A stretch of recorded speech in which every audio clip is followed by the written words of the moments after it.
बिस्मिल्लाहिर्रहमानिर्रहीम। अस्सलाम वालेकुम स्टूडेंट्स, कैसे हैं आप। हमारा जो सेकंड चैप्टर था ह्यूमन रेस्पिरेटरी सिस्टम वो हम कंप्लीट कर चुके हैं अपने लास्ट लेक्चर के अंदर। आज हम इसकी एक्सरसाइज को सॉल्व करेंगे, इसके सारे के सारे एमसीक्यू सॉल्व करेंगे, शॉर्ट क्वेश्चन सॉल्व करेंगे और आखिर पर जो इनक्विजिटिव क्वेश्चंस दिए गए हैं हम उनको भी सॉल्व करेंगे। सबसे पहले हम एमसीक्यूज़ को सॉल्व करेंगे, तो मैं साथ साथ इसका उर्दू में तर्जुमा बताता जाऊँगा, इसलिए जो उर्दू मीडियम के बच्चे हैं वो भी साथ साथ देख के निशान लगाते रहें। तो हम स्टार्ट करते हैं इसको एमसीक्यूज़ को। जो फर्स्ट एमसीक्यू है वो है ब्रीदिंग मीन्स के तनफ़ुस का क्या मतलब होता है। तनफ़ुस का मतलब होता है गैस को जिस्म के अंदर लेके जाना, हवा को अंदर लेके जाना और गैसियस एक्सचेंज के बाद हवा को जिस्म से बाहर लेके जाना। इसको हम कहते हैं तनफ़ुस। सांस लेने के अमल को हम तनफ़ुस कहते हैं। फर्स्ट ऑप्शन है breakdown of CH bonds to produce energy. हमें पता है कि जो सेलुलर रेस्पिरेशन है उसके अंदर CH बॉन्ड तोड़ के एनर्जी ली जाती है, तो ये ऑप्शन ठीक नहीं है। बी ऑप्शन है movement that take air in and out of the body, कि वो हरकत जिससे हवा जिस्म के अंदर जाती है और जिस्म के बाहर आती है। तो ये वाला जो ऑप्शन है करेक्ट है। बी ऑप्शन जो है ये करेक्ट ऑप्शन है, आप इस पर टिक लगा लें। और उसके बाद जो सी हम देख लेते हैं कि सी में क्या बताया गया है कि getting oxygen from the air and removing carbon dioxide. ये हमें पता है कि ये गैसियस एक्सचेंज के अंदर होता है। ट्रांसपोर्ट ऑफ ऑक्सीजन थ्रू, ये ब्लड ट्रांसपोर्टेशन के अंदर होता है, तो इसलिए हमारा जो करेक्ट ऑप्शन है वो बी है। सेकंड एमसीक्यूज की तरफ चलते हैं। Which path does air take immediately after passing through the larynx. Larynx से गुजरने के फौरन बाद जो हवा है वो कौन सा रास्ता अख्तियार करती है। अब देखते हैं ऑप्शंस। पहला ऑप्शन है फेरेंक्स। फेरेंक्स लेरेंक्स से पहले मौजूद होता है, इसलिए ये ऑप्शन ठीक नहीं है। ब्रोनकाई, ब्रोनकाई जो है वो लेरेंक्स के बाद ही आती है, लेकिन ब्रोनकाई से पहले ट्रैकिया भी मौजूद होता है, तो इसलिए जो हमारा करेक्ट ऑप्शन है वो सी है, ट्रैकिया। एल्वोलाई जो है ये लास्ट पर मौजूद होता है, ये ब्रोनकाई के भी बाद में होता है। थर्ड हमारा जो एमसीक्यू है वो है why are alveoli surrounded by capillaries, के एल्वोलाई के गिर्द कैपलरीज क्यों मौजूद होती हैं। प्रीवियस लेक्चर्स के अंदर हमने देखा था कि जो एल्वोलाई है वहाँ पर गैसियस एक्सचेंज होती है, ऑक्सीजन ब्लड के अंदर शामिल होती है और कार्बन डाइऑक्साइड ब्लड से बाहर आती है। तो हमारा जो करेक्ट ऑप्शन है वो बी है, टू एक्सचेंज गैसेस। ठीक है। टू ट्रैप डस्ट पार्टिकल्स, ये ट्रैप करते हैं जो हमारे नेजल कैविटी के अंदर जो हेयर्स मौजूद हैं वो डस्ट को ट्रैप करते हैं। म्यूकस सिक्रीट करते हैं, ट्रैकिया के अंदर ब्रोनकाई के अंदर म्यूकस प्रोड्यूसिंग सेल्स होते हैं, तो करेक्ट ऑप्शन है to exchange gases. Fourth MCQ है which feature of alveoli help in rapid gas exchange, कि एल्वोलाई की कौन सी खसूसियत है जो गैसियस एक्सचेंज को तेज कर देती है। अब देखते हैं थिक वाल्स, एल्वोलाई की थिक वाल्स नहीं होती, एल्वोलाई की थिन वाल्स होती हैं। लार्ज डायामीटर्स, डायामीटर इसका स्मॉल होता है, लार्ज नहीं होता। मॉइस्ट सरफेसेस, कि इसकी जो सरफेस होती है वो मॉइस्ट होती है, ये सी वाला ऑप्शन ठीक है। ठीक है। मसल्स इसके नहीं होते, इसके अंदर स्ट्रॉन्ग मसल्स नहीं मौजूद होते इसमें, इसकी जो सरफेस है वो मॉइस्ट होती है जिसकी वजह से गैसेस एक्सचेंज तेज होती है। फिफ्थ एमसीक्यू है विच action increase lung volume during breathing, कि कौन से एक्शन के नतीजे में लंग का जो वॉल्यूम है, फेफड़े का जो हुजम है वो बढ़ जाता है सांस लेने के दौरान। सबसे पहले है जी relaxing of diaphragm. Diaphragm relax करता है तो डायाफ्राम ऊपर की तरफ उठता है। जब डायाफ्राम ऊपर उठेगा तो उससे जो लंग का वॉल्यूम है वो कम होएगा, बढ़ेगा नहीं। आगे है कॉन्ट्रैक्टिंग इंटरकोस्टल मसल्स, के मसल्स को इंटरकोस्टल मसल्स को कॉन्ट्रैक्ट करने, जब इंटरकोस्टल मसल्स कॉन्ट्रैक्ट करते हैं तो पसलियाँ ऊपर उठती हैं जिसकी वजह से जो लंग्स है उनका वॉल्यूम इंक्रीज हो जाता है, तो बी ऑप्शन ठीक है। सिक्स्थ एमसीक्यू है inhaled air contain 21% oxygen, what is it's percentage in exhaled air. जब हवा को हम सांस के जरिए अंदर लेके जाते हैं तो उसमें 21% ऑक्सीजन होता है, तो जब हवा को हम बाहर निकालेंगे तो उसमें कितने परसेंट ऑक्सीजन होता है, तो उसमें होता है 16%। पीछे हम पढ़ चुके हैं, एक टेबल था रेट ऑफ ब्रीदिंग वाले टॉपिक के अंदर, वहाँ पर बताया गया था कि इनहेल्ड के अंदर 21% होती है और एक्सहेल्ड के अंदर 16% होती है। सेवंथ एमसीक्यूज है which factor control the breathing rate, कि हमारी जो सांस लेने की रफ्तार है उसको कंट्रोल कौन करता है। पीछे हमने जो टॉपिक पढ़ा है रेट ऑफ ब्रीदिंग, उसके अंदर देखा था कि जब हार्ड एक्सरसाइज की जाती है उसके नतीजे में सेलुलर रेस्पिरेशन की रफ्तार बढ़ जाती है, जिससे कार्बन डाइऑक्साइड बहुत तेज़ी से खून के अंदर बढ़ना शुरू हो जाती है। जब कार्बन डाइऑक्साइड की मिकदार बढ़ती है तो ब्रेन के अंदर मौजूद होता है रेस्पिरेटरी सेंटर, वो इसको डिटेक्ट करता है, इस इंक्रीज इसकी मकदार को डिटेक्ट करके फ़ौरन से इंटरकोस्टल मसल्स और डायफ्राम की तरफ मैसेज भेजता है कि अपनी कॉन्ट्रैक्शन और रिलैक्सेशन को स्पीड अप करें, जिसके नतीजे में जो ब्रीदिंग रेट है वो तेज़ हो जाता है। तो करेक्ट ऑप्शन हमारा है carbon dioxide in blood. 8th MCQs है the walls of alveoli are broken in, कि कौन सी डिसऑर्डर के अंदर, बीमारी के अंदर जो एल्वुलाई की दीवारें हैं वो टूट जाती हैं। निमोनिया के अंदर दीवारें टूटती नहीं हैं बल्कि एल्वुलाई के अंदर पस भर जाती है। ब्रोंकाइटिस के अंदर स्वेलिंग होती है। उसके बाद एम्फीसीमा है वो डिसऑर्डर जिसके अंदर एल्वुलाई की दीवारें टूट जाती हैं। तो करेक्ट ऑप्शन हमारा सी है। 9th MCQ है smoking lead to lung cancer by, के जो स्मोकिंग है वो लंग कैंसर कैसे करता है। इंक्रीजिंग ऑक्सीजन अपटेक, नहीं, ऑक्सीजन अपटेक कम हो जाती है। प्रोमोटिंग अनकंट्रोल्ड सेल डिवीजन, जी हाँ, ये जो आप ठीक है, हम पीछे बात कर चुके हैं कि जो अनकंट्रोल्ड सेल डिवीजन है इसी को हम कैंसर कह देते हैं। तो यहाँ पर हमारा जो ऑप्शन है वो है बी।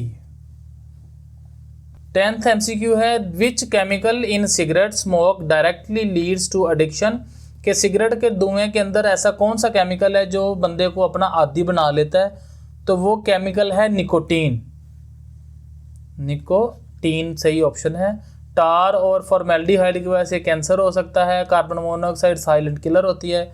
तो निकोटीन होती है जो एडिक्शन पे लगा लेती है बंदे को।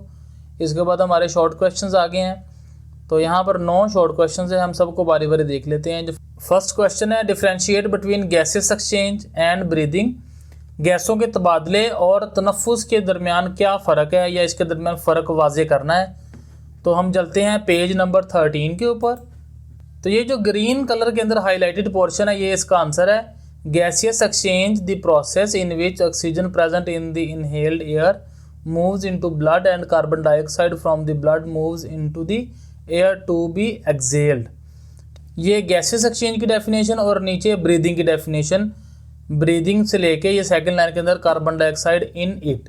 जब ये डिफरेंस आएगा तो आपने दरमियान में एक लाइन लगानी है पेज के, एक तरफ गैसेस एक्सचेंज की डेफिनेशन लिख देनी है और दूसरी तरफ ब्रीदिंग की डेफिनेशन लिखनी है। इसी तरह हमारा जो सेकंड क्वेश्चन है differentiate between breathing and cellular respiration, वो भी इसी पेज के ऊपर आंसर है। तो ब्रीदिंग सेलुलर रेस्पिरेशन की डेफिनेशन ये ऊपर जो ब्लू हाईलाइटेड पोर्शन है, आपने इसमें 2 पॉइंट्स लिखने हैं, दरमियान में लगाएंगे लाइन। एक तरफ हेडिंग होगी सेलुलर रेस्पिरेशन और दूसरी तरफ हेडिंग होगी ब्रीदिंग। तो फर्स्ट पॉइंट जो होगा दोनों का वो डेफिनेशंस होंगी। तो ये blue highlighted portion first point होगा सेलुलर रेस्पिरेशन का। इसी तरह ये जो ग्रीन हाईलाइटेड पोर्शन है यहाँ तक ये फर्स्ट पॉइंट होगा ब्रीदिंग का। सेकंड पॉइंट के अंदर ये नीचे वाले दोनों लिख देंगे। रेस्पिरेशन का जो सेकंड पॉइंट है वो हम ये लिखेंगे respiration is a chemical process, जबकि ब्रीदिंग के अंदर सेकंड पॉइंट आएगा breathing is a physical process. तो ये अब 2-2 पॉइंट्स दोनों के लिख देंगे। ये हमारे फर्स्ट 2 क्वेश्चंस हो गए। उर्दू मीडियम पे देख लेते हैं।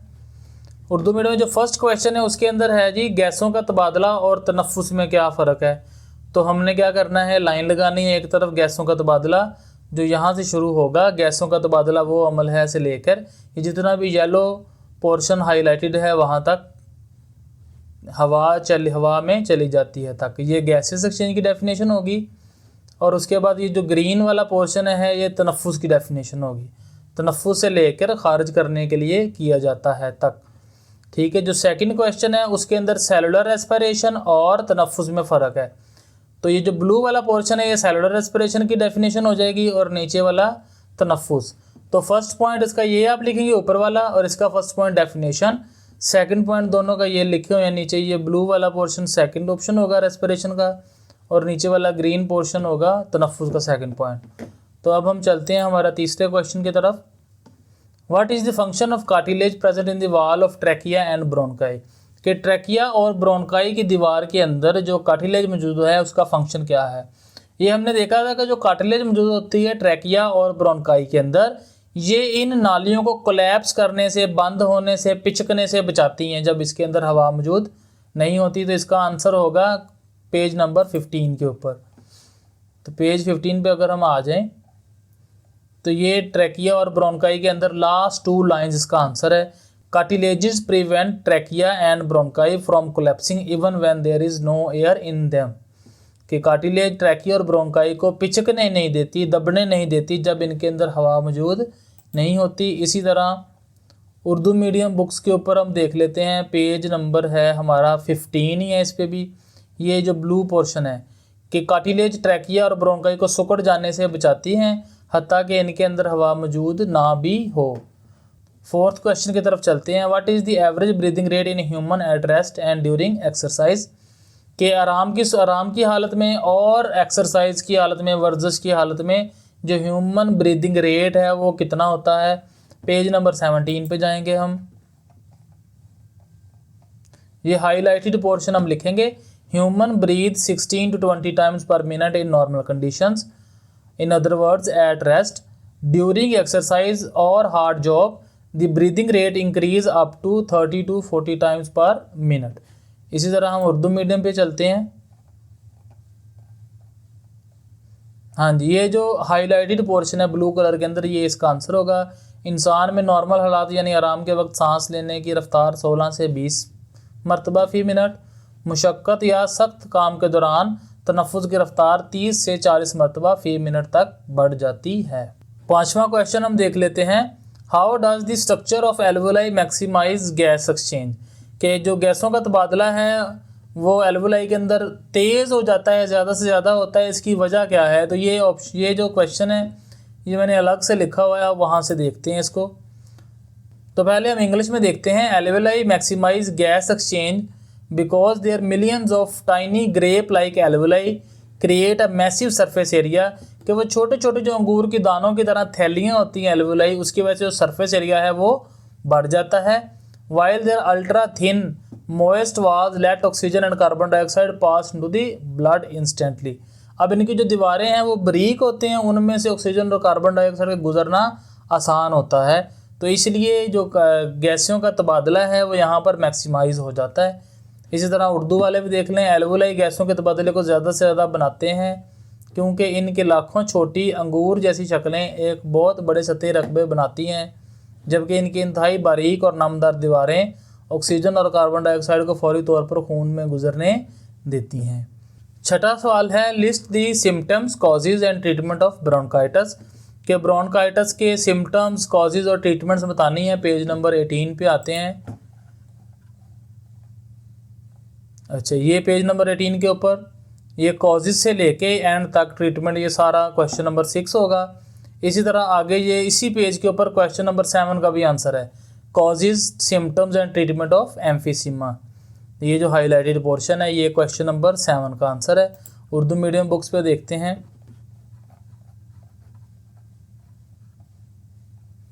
अच्छा जी, पेज नंबर 18 के ऊपर है वजूहात, अलामात और इलाज, ये क्वेश्चन नंबर 6 के आंसर होगा, जिसके अंदर ब्रोंकाइटिस की वजूहात, अलामात और इलाज बताया गया है। इसी तरह नीचे ये यहाँ से अलामात, ये अलामात होगी, ये इलाज हो गया और ये वजूहात, ये जो है ये इसका आंसर होगा क्वेश्चन नंबर 7 का, यहाँ से लेके यहाँ तक क्वेश्चन नंबर 7 का आंसर होगा। ठीक है, अब हम चलते हैं क्वेश्चन नंबर 8 की तरफ। क्वेश्चन नंबर 8 है, what are carcinogens, name any 2 carcinogens present in cigarette, कि कार्सिनोजेंस कौन से केमिकल्स हैं और इनके इनमें से किसी 2 के नाम बताने हैं। पेज नंबर 20 पे हम आएंगे। अफेक्ट ऑफ स्मोकिंग के अंदर सेकंड पैराग्राफ में ये हाईलाइट करके लिखा हुआ है कार्सिनोजेंस, बोल्ड में लिखा हुआ है। इसके नीचे लिखा है कॉज कैंसर इन ह्यूमंस, यहाँ पर अगर देखें कॉज कैंसर इन ह्यूमंस, इससे पहले अपने 2 वर्ड ऐड करने हैं और इसके बाद ऐड करने हैं, तो ये हमारा आंसर बन जाएगा। तो पहले लिखेंगे द केमिकल्स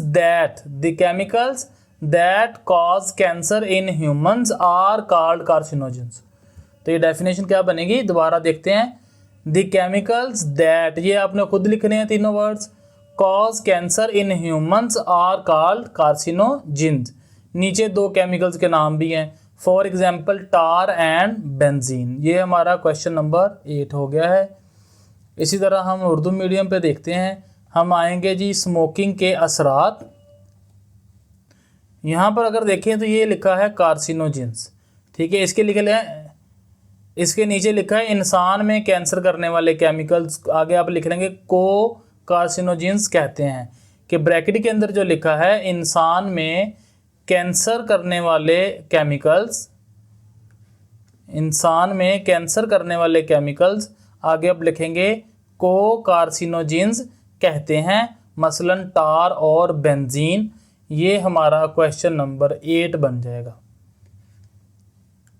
ये हमारा क्वेश्चन नंबर 8 हो जाएगा, ठीक है। इसके बाद जो 9th क्वेश्चन है वो बुक के ऊपर ही सॉल्व करना है, टेबल है।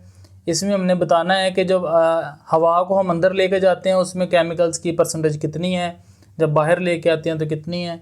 ऑक्सीजन इंस्पायर्ड एयर के अंदर 21% होती है, जब इसको बॉडी से बाहर निकाला जाता है तो 60% होती है।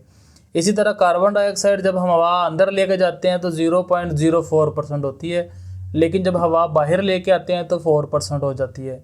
नाइट्रोजन 79% ही अंदर जाती है और 79% ही बाहर आती है। क्यों? क्योंकि नाइट्रोजन गैसियस एक्सचेंज के अंदर हिस्सा नहीं लेती। इसके बाद हम लास्ट पे चलते हैं इंक्विजिटिव क्वेश्चंस की तरफ। ये हमारे पास 4 सवाल हैं, हम इनको बारी बारी देखते हैं। ये चारों क्वेश्चन कॉन्सेप्चुअल क्वेश्चंस हैं, इनके आंसर जो हैं वो बुक पर नहीं है, तो मैंने इसको अलग से कंपोज किया है। आप स्क्रीनशॉट लेके इनको अपनी कॉपीज़ के ऊपर राइट आउट कर लें। तो हम देखते हैं पहला क्वेश्चन क्या है। What can happen to breathing if diaphragm stops working properly. अगर डायफ्राम सही तरीके से काम करना छोड़ दे, बंद कर दे, तो ब्रीदिंग के ऊपर क्या असर होगा। तो हम इसका आंसर देखते हैं। ये पहला पैरा जिसका आंसर है, if the diaphragm stops working properly breathing becomes difficult because the lungs can not expand and contract effectively. अगर डायफ्राम सही तरीके से काम करना बंद कर दे तो सांस लेने में दुश्वारी होती है, क्योंकि फेफड़े मौसर तरीके से फैल और सिकुड़ नहीं सकते। सेकंड क्वेश्चन देखते हैं। Why is it dangerous when smoke particles settle inside lungs. कि जब स्मोक के पार्टिकल्स हैं वो फेफड़ों के नीचे बैठ जाते हैं अंदर, तो ये ख़तरनाक क्यों होते हैं। तो इसका आंसर है smoke particles can damage lung tissues and may cause disease such as bronchitis, emphysema and lung cancer. धुएं के ज़रात फेफड़ों के बाफ्तों को, बाफ्ते हम कहते हैं टिश्यूज़ को नुकसान पहुंचाते हैं और ब्रोंकाइटिस, एम्फीसीमा और फेफड़ों के कैंसर जैसी बीमारियों का सबब बन सकते हैं। इसलिए स्मोक के पार्टिकल्स जो हैं डेंजरस होते हैं। क्वेश्चन नंबर 3 देखते हैं। Why does trachea has C shaped cartilage ring while bronchioles do not have them. कि ट्रैकिया के अंदर सी शेप्ड कार्टिलेज मौजूद होती है, लेकिन ब्रोंक्यूल्स के अंदर कोई कार्टिलेज मौजूद नहीं होती। इसकी वजह क्या है, तो हम देखते हैं इसकी वजह। द ट्रैकिया है C shaped cartilage ring to keep it open while bronchioles do not need them because their walls contain smooth muscle for support। Trachea में सी शक्ल के हल्के होते हैं ताकि ये खुला रहे, जबकि ब्रोंक्यूल्स को इनकी ज़रूरत नहीं होती, क्योंकि इनकी दीवारों में हमवार उज़लाती मौजूद होते हैं जो इन्हें सहारा देते हैं। फोर्थ क्वेश्चन है। During asthma attacks patient feel harder to exhale than to inhale, why is it so. कि जब अस्थमा होता है तो जो पेशेंट है उसको सांस ले, हवा को अंदर ले जाने और बाहर ले जाने में दुश्वारी क्यों पेश आती है। इसका आंसर देखते हैं। During an asthma attack the bronchioles narrows due to muscle contraction and mucus buildup making it harder to push air out than to take in. दमे के हमले के दौरान ब्रोंक्यूल अजलात के सिकुड़ने और बलगम जमा होने की वजह से तंग हो जाती है, जिसकी वजह से हवा को बाहर निकालना अंदर लेने के मुकाबले में ज़्यादा मुश्किल हो जाता है। ठीक है बच्चों, ये थी हमारे सेकंड चैप्टर की एक्सरसाइज जो हमने कम्प्लीटली सॉल्व कर दी है। अगर आपको कोई भी इसमें डाउट हो तो आप बिला झिझक कमेंट करके इसके बारे में पूछ सकते हैं। अब हम अगले लेक्चर के अंदर, अगली वीडियो के अंदर नेक्स्ट चैप्टर स्टार्ट करेंगे जो हमारा है ह्यूमन ब्लड सर्कुलेटरी सिस्टम। इस चैप्टर के अंदर से लॉन्ग क्वेश्चन होगा एक, तो हम इसमें लॉन्ग क्वेश्चन भी देखेंगे, शॉर्ट भी देखेंगे। आज के लिए इतना ही, मिलते हैं अगली वीडियो के अंदर। जाते जाते चैनल को सब्सक्राइब कर दें। अल्लाह हाफिज़।